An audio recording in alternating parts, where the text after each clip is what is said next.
Hello everyone, welcome back to my channel. So today we are going to discuss about retail location. So retail location क्या होता है, उसके लिए सबसे पहले आपको पता होना चाहिए रिटेलर क्या होते हैं, जो हमने अपनी प्रीवियस वीडियो में काफ़ी बार डिस्कस किया है.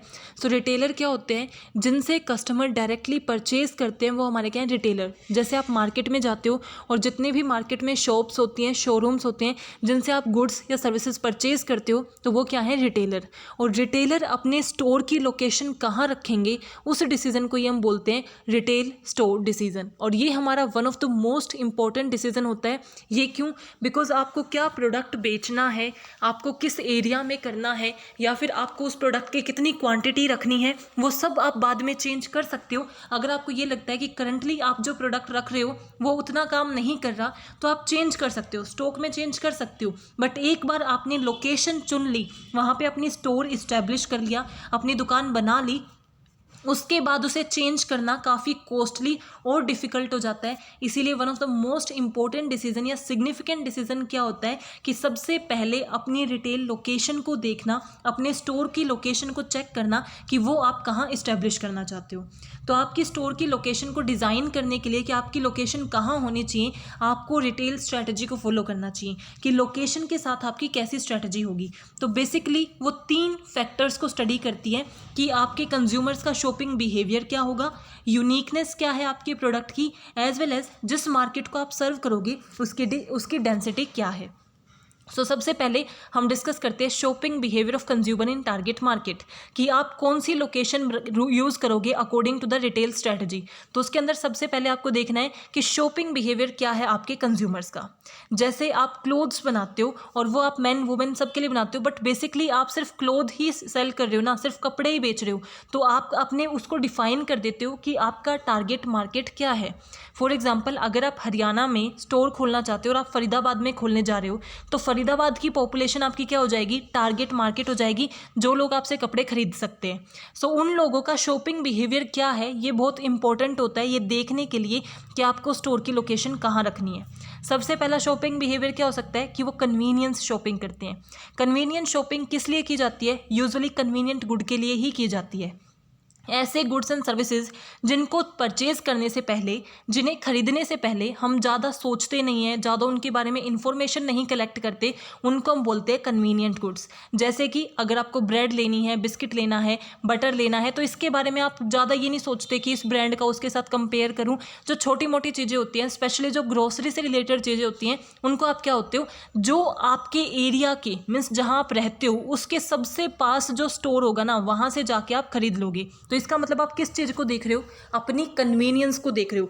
जो एरिया आपके लिए सबसे कंफर्टेबल आपको लगेगा कि यहाँ जाना बहुत पास भी पड़ता है और इजीली में जाके ले आ सकते हैं, तो वहाँ से ही आप परचेज करते हो. तो अगर आपके गुड्स कन्वीनियंट गुड्स हैं, तो आपकी लोकेशन भी कैसी होनी चाहिए, कन्वीनियंट लोकेशन होनी चाहिए. अगर आप ग्रोसरी के प्रोडक्ट बेच रहे हो और आपने बिल्कुल शहर से बाहर दुकान खोल रखी है, तो बहुत रेयर चांसेस हैं कि आपसे कोई खरीदने आएगा. बिकॉज अगर जो शहर के अंदर दुकानें होंगी, सब उन्हीं से परचेज कर लेंगे, क्योंकि इसके अंदर इतना कंपैरिजन तो होता नहीं. तो जब कन्वीनियंट गुड होते हैं, तो आपकी लोकेशन कैसी होनी चाहिए, एक इजीली एक्सेसिबल लोकेशन होनी चाहिए, जहाँ पे जो कस्टमर है वो इजीली एक्सेस कर सके कि उसको ये पर्टिकुलर प्रोडक्ट चाहिए और आसपास मिल जाए. देन कंपैरिजन शॉपिंग, कि पहले कन्वीनियंस शॉपिंग बिहेवियर हो सकता है, दूसरा कंपैरिजन शॉपिंग उनका बिहेवियर हो सकता है. ये क्या है, एक लेवल आगे है कन्वीनियंस शॉपिंग से. वन लेवल अप का मतलब क्या है कि कंपैरिजन शॉपिंग में हमें कोई भी प्रोडक्ट अगर खरीदना है, तो हम उससे पहले हमें उसके बारे में थोड़ा बहुत आइडिया होता है, ऑलरेडी थोड़ी बहुत इन्फॉर्मेशन होती है, कुछ हम अपने फ्रेंड्स से, रिलेटिव से, सोशल मीडिया से कलेक्ट कर लेते हैं, और उसके बाद कंपैरिजन के बाद, जब भी इसका नाम क्या है, कंपैरिजन शॉपिंग, कि आप जो प्रोडक्ट खरीदते हो उसमें पहले आप कंपैरिजन करते हो एंड देन अपने फाइनल प्रोडक्ट को सेलेक्ट करते हो. जैसे आपको मोबाइल फ़ोन खरीदना है, फर्नीचर, अप्लायंसेज, ऐसे कोई इक्विपमेंट खरीदने हैं, तो आप ये थोड़ी देखोगे कि आपके, फॉर एग्जांपल अगर आपको एप्पल का फ़ोन खरीदना है, तो अगर आपके पास घर के पास जो एप्पल की जगह वीवो का स्टोर है तो आप ये थोड़ी सोचोगे कि मैं वीवो का ही खरीद लेती हूँ। नहीं, उसमें आप कंपैरिजन करते हो कि वीवो का कैसा है, एप्पल का कैसा है, ओप्पो का कैसा है, सैमसंग का कैसा है, उनके फीचर्स की, मेमोरी की स्टडी करते हो और उसके बाद आप अपना फाइनल डिसीजन लेते हो कि आपको कहाँ से खरीदना है। तो अगर आपकी कंपैरिजन शॉपिंग है तो उस टाइम आपकी लोकेशन कहाँ होनी चाहिए, जहाँ पे आपका कस्टमर ईजिली कंपेयर कर सके आपके कंपटीटर्स के साथ। यानी कि जैसे आपके कंपटीटर्स की शॉप है उसी के साथ आपकी शॉप होनी चाहिए, आसपास ही आपकी शॉप होनी चाहिए, ताकि ईजिली क्या किया जाए, कंपैरिजन किया जा सके। Then speciality shopping. Speciality shopping सबसे बड़ा लेवल हो गया, यानी कि सबसे छोटा कन्वीनियंस, उसके बाद comparison and then speciality shopping. Speciality shopping का मतलब क्या है, जिसमें कस्टमर ने सबसे पहले ही डिसाइड कर रखा होता है कि उसे यही एक पर्टिकुलर चीज़ चाहिए, इसी ब्रांड की चाहिए, उसके ऊपर वो कोई कॉम्प्रोमाइज़, उसका कोई सब्सटीट्यूट लेने के लिए वो रेडी नहीं होता। फॉर एग्जाम्पल, आपको कार खरीदनी है और आपने सोच रखा है कि आपको फॉर्च्यूनर लेनी है तो आप फॉर्च्यूनर ही लोगे। ऐसा नहीं है कि आप स्टोर पर जाओगे या फिर एक स्टोर मीन्स अगर आपके आसपास स्कॉर्पियो का होगा तो आप स्कॉर्पियो ले लोगे, नहीं, जो आपको खरीदना आप वही खरीदोगे। तो वो आपकी होती है स्पेशलिटी शॉपिंग, कि आपने सोच रखा है आपको वही लेना है, उसका कोई सब्स्टिट्यूट नहीं लेना।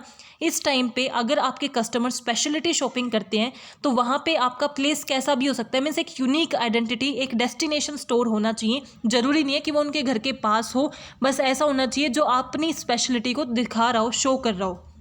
तो पहला हमने क्या किया कि लोकेशन कैसे आप डिसाइड कर सकते हो, जो आपके कंज्यूमर्स हैं उनके बिहेवियर के अकॉर्डिंग। दूसरा क्या है, डेंसिटी ऑफ मार्केट के अकॉर्डिंग आप डिसाइड कर सकते हो। डेंसिटी ऑफ मार्केट का मतलब उस मार्केट के अंदर कितने पोटेंशियल कस्टमर हैं। A good location has many people in the target market who are drawn to it. एक अच्छी लोकेशन वही होगी जहाँ पर टारगेट मार्केट जो है वो लार्ज हो सकता है। जैसे अगर आपके एक ऐसे एरिया में दुकान खोलो जहाँ पे आते ही 100-200 लोग हैं, बस मैक्सिमम 100-200 ही आएंगे, तो आपकी जो लिमिटेड है वो भी इतना ही हो जाएगा कि उसके पास अगर 100-200 लोग रहते हैं तो वही खरीद सकते हैं, उससे ज़्यादा क्या ही सेल्स होगी। और एक आप ऐसे एरिया पे रहते हो जहाँ पे लोगों का आना जाना लगा ही रहता है, पूरा पब्लिक एरिया है, तो वहाँ सेल्स के ज़्यादा चांसेस होंगे। तो आप डेंसिटी कैसी है आपके टारगेट मार्केट की, उसके अकॉर्डिंग आप क्या करते हो, डिसाइड करते हो अपनी लोकेशन को। Then uniqueness of retail offering. अगर आपका प्रोडक्ट यूनिक है, अनडिफ्रेंशिएटेड है, तो ऐसा ज़रूरी नहीं है कि आप कन्वीनियंट रखो, आप कहीं पे भी लोकेशन रख सकते हो अगर आपका प्रोडक्ट क्या है, यूनिक है। नाउ अब हम डिस्कस करेंगे कि प्रोसेस क्या है या स्टेप्स क्या है किसी भी लोकेशन को चुनने की। तो first, identify the market, second, determining the market potential, then identify alternative site and then final decision of selecting the site. तो सबसे पहले क्या है, आइडेंटिफाई करो मार्केट को। मार्केट को आइडेंटिफाई करने का क्या मतलब है कि ये देखो कि किस मार्केट के अंदर आपको अपनी स्टोर खोलनी है। जैसे अगर आप इंडिया में स्टोर खोलना चाहते हो, नॉर्थ में खोलना चाहते हो, साउथ में, ईस्ट में, वेस्ट में, अपने मार्केट को आइडेंटिफाई करो। फॉर एग्जांपल, आपने डिसाइड कर लिया कि आप हरियाणा के अंदर, हरियाणा के मार्केट के अंदर अपनी स्टोर खोलना चाहते हो, तो सबसे पहले तो आपको यही डिसाइड करना है कि किस मार्केट में आपको स्टोर खोलना है। देन सेकंड क्या होता है, उस मार्केट के पोटेंशियल्स की स्टडी करना। जैसे हमने क्या किया, सबसे पहले identify the market, then determine the market potential. जो मार्केट आपने सेलेक्ट किया है वो कितना अट्रैक्टिव है, इस चीज़ को आइडेंटिफाई करना। क्योंकि अगर वो मार्केट अट्रैक्टिव होगा, प्रॉफिटेबल होगा, लार्ज इनफ होगा, तभी आप उस मार्केट में वर्क करोगे। अगर अदरवाइज आप क्या करोगे, दूसरे मार्केट को चुनोगे। अगर आपने हरियाणा का मार्केट चुना और आप प्रोडक्ट बना रहे हो कोई ऐसा जो हरियाणा के लोग यूज़ ही नहीं करते, उसे परचेज ही नहीं करते, तो इसका मतलब आपका जो मार्केट है वो पोटेंशियल मार्केट नहीं है, वो आपके लिए अट्रैक्टिव नहीं है और आपको अपना मार्केट चेंज करना पड़ेगा। सो इसीलिए आपको क्या करना होता है, जो भी मार्केट आपने डिसाइड किया है कि मैं इस मार्केट में अपना स्टोर ओपन करना चाहता हूँ, उस मार्केट के पोटेंशियल को और उसके अट्रैक्टिवनेस को स्टडी करना पड़ता है। और अगर वो अट्रैक्टिव है तभी आप फर्दर स्टेप्स करते हो, अदरवाइज आपको मार्केट चेंज करना पड़ता है। अब एक मार्केट अट्रैक्टिव है या नहीं, उसे कौन कौन से फैक्टर्स डिटरमाइन करते हैं, तो वो 4 मेजर फैक्टर हैं: competition, laws and regulation, trade area analysis and demographic population and area. सबसे पहले क्या है, demographic of population and area, यानी कि जो मार्केट आपने चुना है। फॉर एग्जांपल हमने क्या चुना है, हरियाणा का मार्केट, तो हरियाणा के अंदर कितनी पॉपुलेशन है, उनके क्या टेस्ट एंड प्रेफरेंसेज हैं, उनकी एज कितनी है। आप एक प्रोडक्ट लेके आ रहे हो जो चिल्ड्रंस के लिए है और आप हरियाणा में इंट्रोड्यूस करना चाहते हो, तो आप क्या देखो देखोगे कि हरियाणा में जो चिल्ड्रंस हैं और कितने हैं, मीन्स लोगों की क्या एज है, ताकि आपको पता चल जाए कि क्या इतने चिल्ड्रंस हरियाणा में हैं कि आपकी सारी जो एक्सपेक्टेड सेल्स है वो हो जाए और आप प्रॉफिट अर्न कर सको। उनकी लिटरेसी लेवल कितनी है, एडवर्टाइजमेंट के थ्रू वो आइडेंटिफाई कर पाएंगे या नहीं कर पाएंगे, ये सारी डेमोग्राफिक आप स्टडी करते हो ये देखने के लिए कि वो मार्केट आपके लिए कितना पोटेंशियल है। देन उसी मार्केट में कंपटीशन कितना है, कि आप जो प्रोडक्ट लेके आ रहे हो वैसा ही प्रोडक्ट हरियाणा के अंदर ऑलरेडी कितनी फर्म्स प्रोवाइड कर रही हैं, कितनी चीज़ें प्रोवाइड कर रही हैं ऑलरेडी। अगर वहाँ पे बाकी स्टोर्स हैं और उनकी बहुत ज़्यादा लॉयल्टी है कि हर बार कस्टमर उन्हीं के पास आके परचेज करके जा रहे हैं, इसका मतलब आपके लिए बहुत डिफ़िकल्ट हो जाएगा अपने नेम को बिल्डअप करना। तो बहुत ज़्यादा एक्सट्रीम कंपटीशन हो तो आपको उस मार्केट को ड्रॉप कर देना चाहिए। इसका मतलब जब या तो हमारे लिए मॉडरेट या फिर लेस कंपटीशन है तो हमारा जो मार्केट है वो क्या है, अट्रैक्टिव है और उसकी पोटेंशियल ज़्यादा है। लॉज एंड रेगुलेशन, कि जो मार्केट आपने चुना है, जैसे हमने हरियाणा चुना है तो वहाँ के लॉज क्या हैं, रेगुलेशंस क्या हैं, वहाँ की स्टेट गवर्नमेंट ने, नेशनल जो गवर्नमेंट है उन्होंने क्या रूल्स एंड रेगुलेशंस बना रखे हैं जो फॉलो करने पड़ेंगे। अगर आपके जो रूल्स एंड रेगुलेशंस हैं मार्केट के वो आपके काम के साथ फेवरेबल हैं, यानी कि आपको सपोर्ट ही करेंगे, कुछ ना कुछ ऐड ही कर रहे हैं, तो इसका मतलब वो मार्केट पोटेंशियल है, अदरवाइज वो पोटेंशियल नहीं है। और फोर्थ, ट्रेड एरिया एनालिसिस, कि उस मार्केट के ट्रेड एरिया का एनालाइज करना। ट्रेड एरिया का क्या मतलब है, ट्रेड एरिया हमारा वो एरिया होता है जहाँ से मेजॉरिटी ऑफ कस्टमर्स आते हैं, यानी कि ऐसा एरिया जहाँ से सबसे ज़्यादा कस्टमर्स आएंगे उसको हम बोलते हैं ट्रेड एरिया। तो हमें ये देखने के लिए कि क्या मार्केट हमारा पोटेंशियल है या नहीं, कि हरियाणा का मार्केट पोटेंशियल है या नहीं, हम अपने ट्रेड एरिया का एनालिसिस करते हैं। ट्रेड एरिया एनालिसिस में ये देखते हैं कि हमारे मेजॉरिटी ऑफ कस्टमर कहाँ से आएंगे। उसके लिए हमें क्या देखना पड़ेगा, अब हरियाणा में अगर आपको स्टोर खोलना है तो हरियाणा में नंबर ऑफ डिस्ट्रिक्ट हैं जहाँ पे आप खोल सकते हो, नंबर ऑफ सिटीज़ हैं, जैसे गुरुग्राम है, फरीदाबाद है, रोहतक है, आप यहाँ पे कहीं पे भी खोल सकते हो। तो इसका मतलब आपको क्या है, आपको डिसाइड करना पड़ेगा कि आपको कहाँ पे पर्टिकुलर अपनी शॉप या स्टोर ओपन करना है। तो सबसे पहले आपने क्या डिसीजन लिया, किस मार्केट के अंदर, देन आपने डिसाइड किया कि वो मार्केट कितना पोटेंशियल है, कितना अट्रैक्टिव है, जिसको हमने डिफरेंट फैक्टर से डिटरमाइन किया। उसी में एक फैक्टर क्या था, ट्रेड एरिया। ट्रेड एरिया हमें क्या डिटरमाइन करता है कि मेजॉरिटी ऑफ कस्टमर्स आपके कहाँ से आएंगे, यानी कि सबसे ज़्यादा कस्टमर्स आपके कहाँ से आएंगे। वो 3 तरीके का हो सकता है, tertiary trade area, secondary and primary trade area. तो सबसे पहले प्राइमरी ट्रेड एरिया, जैसे हमने क्या किया, हरियाणा के अंदर हमें खोलना है, ये हमने डिसाइड कर रखा है। अब हरियाणा के पास हमारे नंबर ऑफ अल्टरनेटिव हो सकते हैं कि हम गुरुग्राम में खोल सकते हैं, रोहतक में खोल सकते हैं, फरीदाबाद में खोल सकते हैं, या फिर हिसार में अपनी शॉप को ओपन कर सकते हैं। ये हमारे पास क्या है, ऑल्टरनेटिव है। तो जहाँ से जिस भी स्टेट में हम खोलेंगे, जिस भी पर्टिकुलर प्लेस पे हम खोलेंगे, उस पर्टिकुलर प्लेस में जहाँ से 50 to 70% ऑफ कस्टमर जहाँ से आएंगे उसे हम बोलते हैं primary trading area. Then 15 to 20% customers जहाँ से आते हैं वो हमारा होता है सेकेंडरी ट्रेडिंग एरिया। और टर्शरी ट्रेडिंग एरिया क्या होता है, जहाँ से 2-5% ही हमारे क्या आते हैं, कस्टमर्स आते हैं। तो ट्रेडिंग एरिया क्या हुआ, जहाँ से सबसे ज़्यादा कस्टमर्स आएंगे वो प्राइमरी ट्रेडिंग एरिया, उससे थोड़े कम यानी कि बीच के जो कस्टमर्स आएंगे वो सेकेंडरी, और बहुत रेयर जहाँ से कस्टमर आते हैं वो है टर्शरी ट्रेडिंग एरिया। हम एग्जाम्पल लेके चलते हैं कि मान लो आपने फ़रीदाबाद में अपना स्टोर खोल लिया। तो फ़रीदाबाद में अगर आपने अपना स्टोर खोला है तो फ़रीदाबाद आपका क्या हो जाएगा, प्राइमरी ट्रेडिंग एरिया। वहाँ से ज़्यादातर कस्टमर जो आपसे सामान परचेज़ करेंगे वो कहाँ से करेंगे, फ़रीदाबाद से करेंगे। उसके बाद कुछ ऐसे कस्टमर्स होंगे जो दूसरी प्लेस से भी आए हों, किसी और जगह से भी आए हों, और आपके सामान को परचेज़ करेंगे जो फ़रीदाबाद के नियर का एरिया है, NCR का एरिया है, वहाँ से लोग आपको परचेज़ करें। ये हमारा क्या हो जाएगा, सेकेंडरी एरिया। सेकेंडरी एरिया यानी कि जो आपके प्राइमरी एरिया के बाद आता है। एंड टर्शरी एरिया क्या है, जिसमें बहुत रेयर ही कस्टमर आते हैं और परचेज़ करते हैं, यानी कि बहुत मीन्स जैसे हरियाणा के बाहर से कोई कस्टमर आया और उसने परचेज़ कर लिया, या फिर हरियाणा में भी किसी ऐसे पर्टिकुलर प्लेस से जो फ़रीदाबाद से काफ़ी दूर है वो कोई कस्टमर आके परचेज़ करता है, तो वो आपका क्या हो जाता है, tertiary trading area. So primary trading area कौन सा हुआ, जहाँ 50 to 70% वहीं से हमारे कस्टमर आते हैं, यानी कि majority of customer primary trading area से ही आएंगे।